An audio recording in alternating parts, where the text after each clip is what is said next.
The support from CFS has been great.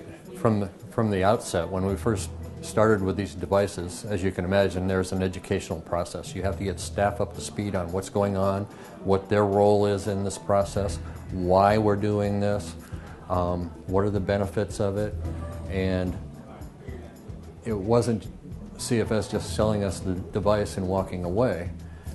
Dan Moreland came out and he personally did the education of our leadership team, and he was the teacher for our leadership team, and the leadership team then went and taught their staff. So I think we had very nice hand-holding as we started this whole process, and that hasn't stopped. I mean, after the staff got up to speed and they're actively using this, then it was a matter of how can we custom tailor the reports to better suit your needs. Well, I've added devices in some areas, I've deleted devices in other areas. So there's ongoing constant education, and it's ongoing modification of the reports. And there are reports for the individual unit that they get that tell them how they did Monday through Friday. There are reports that tell them by time of the day how they did.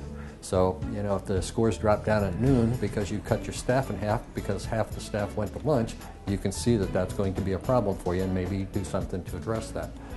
So the staff reports, the unit reports, then I get a division report so I can see how we're doing across ambulatory services. And Dan has been very amenable to making any modifications I wanted to do, if I wanted to see it in a graphic form, if I wanted to see it in a table form.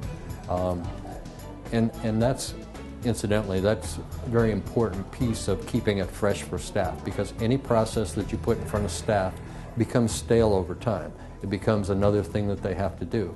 So if you're changing it all the time and changing your presentation, changing the way you approach them to keep it fresh, that's going to help you keep your scores up there. David has been the man behind the scenes in terms of the reports. So usually it's Dan communicating to David about a change that he wants in a report, but David's the one that puts it in. And I've had some direct interaction with David as well, and both very, very supportive. I couldn't ask for a better support team. It's just been great.